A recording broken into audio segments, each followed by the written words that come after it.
नमस्कार साथियों। उम्मीद है साथियों आप सब अच्छे होंगे। तो आइए साथियों, आज हम ईवीएस में अपने टॉपिक को चलते हैं। तो यहाँ पे देखिए लिखा गया है टॉपिक, यहाँ पे आज हम लंगूर के बारे में पढ़ेंगे। तो यहाँ पे देखिए साथियों, लंगूर क्या करता है।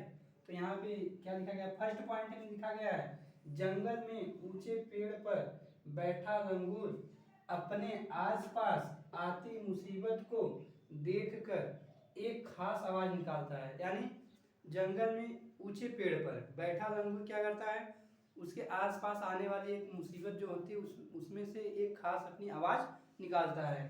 उसके बाद कह रहा है, आवाज निकालकर अपने साथियों को संदेश देता है और उन्हें चौकन्ना करता है। यानी एक तरफ से कह दें, जैसे आपके घर पे एक चौकीदार होता है, उसी तरह ये क्या करता है, लंगूर भी काम करता है। तो आइए दूसरा पॉइंट यहाँ पे देखिए। अब यहाँ पे लंगूर के बारे में खत्म हुआ है। यहाँ पे देखिए दूसरा पॉइंट में हेडिंग है आपका कुत्ता। तो यहाँ पे देखिए साथियों, कुत्ता के बारे में हम पढ़ते हैं, कुत्ते की क्या एनसीईआरटी पैटर्न में क्या अध्ययन दिया गया है। तो यहाँ पे देखिए कह रहा है, कुत्ते की गलियों में अपनी जगह बटी हुई होती है। आप देख सकते हैं साथियों, हर कुत्ते की अपनी अपनी गलियां बटी होती है। यदि एक कुत्ता दूसरे कुत्ते की गलियों में घर पे या उसकी तरफ चला जाता है तो क्या करते हैं, वहाँ पे लड़ाइयाँ होने शुरू हो जाती है। तो यहाँ पे लिखा गया, कुत्ते की गलियों में अपनी जगह बटी हुई होती है। एक कुत्ता दूसरे कुत्ते को कुत्ते के मल और मूत्र की गंध से जान लेता है। यानी एक कुत्ता क्या करता है, यदि दूसरा कुत्ता उसकी गली में चला जाता है तो दूसरा कुत्ता कैसे पहचानता है कि इसके हमारे गलियों में कोई और कुत्ता आया है, उसके गंध कैसे पहचानता है, मल और मूत्र की सहायता से वो क्या करता है, पहचान लेता है। तो आइए कुत्ते के बारे में कुछ और पॉइंट दिया गया है, उसके बारे में हम अध्ययन करेंगे।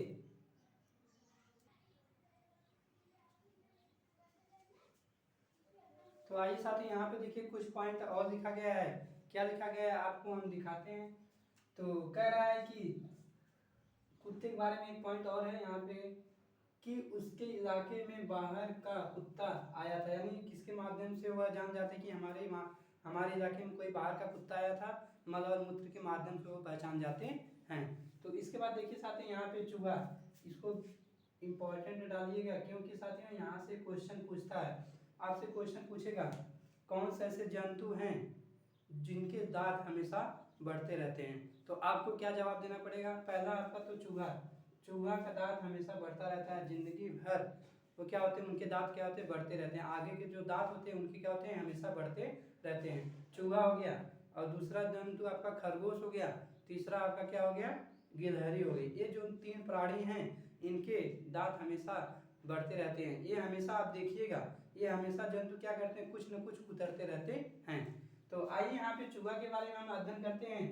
कह रहा है, चूहे की देखने की क्षमता कम, यानी चूहे की देखने की क्षमता कम होती है, और लेकिन इनके सूंघने सूंघने छूने और टेस्ट करने की क्षमता अधिक होती है। कह रहा है कि चूहे की देखने की क्षमता कम होती है, लेकिन इनके सूंघने की और छूने की और टेस्ट करने की क्षमता अधिक होती है। तो यहाँ पे देखिए आप, दूसरा पॉइंट यहाँ पे लिखा गया है, मगरमच्छ। अब हम मगरमच्छ के बारे में अध्ययन करेंगे। कह रहा है, मगरमच्छ के छोटे छेद जैसे कान होते हैं। यानी मगरमच्छ के छोटे छेद जैसे कान होते हैं, यानी छोटे छोटे बारीकी, उसके सिर के ऊपर बारीकी बारीकी छोटे छोटे कान। आँख, जहाँ पे आपका मगरमच्छ का आँख होता है उसके आँख के ऊपर देखेंगे छोटा छोटा, उससे क्या होगा, छेद आपको महसूस मिलेगा देखने को। तो कह रहा है, मगरमच्छ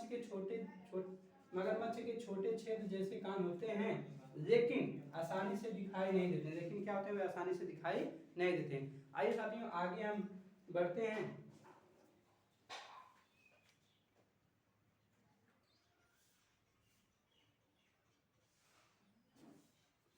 आइए साथियों, यहाँ पे देखिए आपको कुछ पॉइंट और एनसीईआरटी बेस पे लिखा गया है। तो इसमें क्या लिखा गया है, तो यहाँ पे देखिए साथियों, कह रहा है, छिपकली के भी छोटे छेद जैसे कान होते हैं। यानी छिपकली के पास भी छोटे छेद जैसे कान होते हैं। और दूसरा पॉइंट लिखा गया साथियों, मछलियाँ खतरों की चेतावनी। ये भी साथियों आपका इम्पोर्टेंट है, आईएमपी इसको डाल दीजिएगा। कह रहा है, मछलियाँ खतरों की चेतावनी एक दूसरे को बिजली की तरंगों से देती है। यानी मछलियाँ खतरों की चेतावनी कैसे देती हैं, तो यहाँ पे लिखा गया मछलियाँ खतरों की चेतावनी एक दूसरे को बिजली की, यानी एक दूसरे को क्या कहते हैं, बिजली की तरंगों से देती हैं।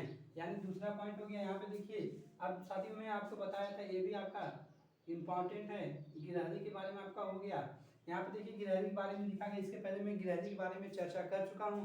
तो यहाँ पे देखिए गिलहरी के बारे में क्या पॉइंट लिखा गया है, कह रहा है गिलहरी के दांत हमेशा बढ़ते रहते हैं, दांतों से काटने और कुतरने के कारण इनके दांत घिस जाते हैं।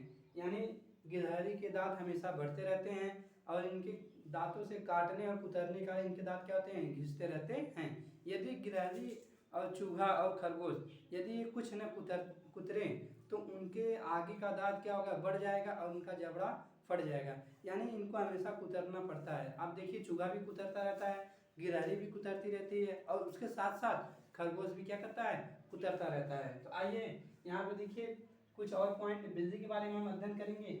यहाँ पे कह रहा है बिजली के दांत नुकीले होते हैं। बिजली के जो दांत होते हैं वो क्या होते हैं, नुकीले होते हैं, जो मांस को फाड़ने और काटने के काम आते हैं। अब बिजली के दांत किसके काम आते हैं, बिजली के दांत कैसे होते हैं, तो बिजली के दांत नुकीले होते हैं और क्या करने के काम आते हैं, मांस को काटने और फाड़ने के काम आते हैं। आइए साथ में कुछ पॉइंट और यहाँ पे दिया गया है, उसको हम अध्ययन करेंगे।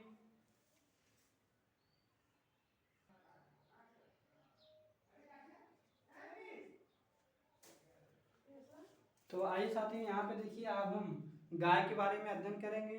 तो यहाँ पे देखिए लिखा गया है गाय के आगे के दांत, यानी गाय के जो आगे के दांत होते हैं, यहाँ देखिए गाय के आगे के दांत काटने यानी काटने के लिए होते हैं। यानी गाय के जो आगे के दांत होते हैं किसके लिए होते हैं, काटने के लिए होते हैं। और पीछे के दांत चपटे और बड़े होते हैं। यानी पीछे के जो दांत होते हैं चपटे होते हैं और बड़े होते हैं।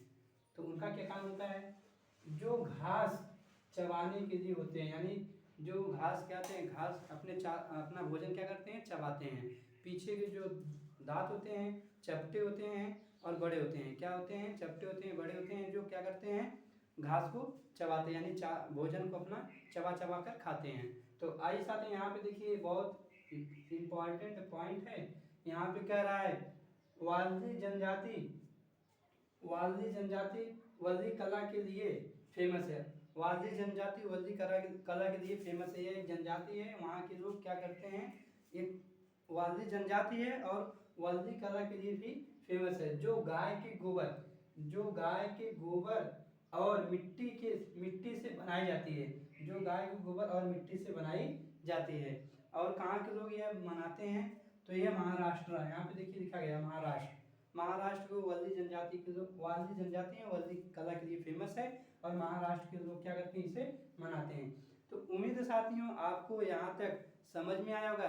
यदि आपको यह अच्छा लगा होगा, इसे शेयर सब्सक्राइब लाइक जरूर कीजिएगा। इसके साथ साथ साथियों कमेंट में मैसेज जरूर दीजिएगा कि आपको यह वीडियो कैसा लगा।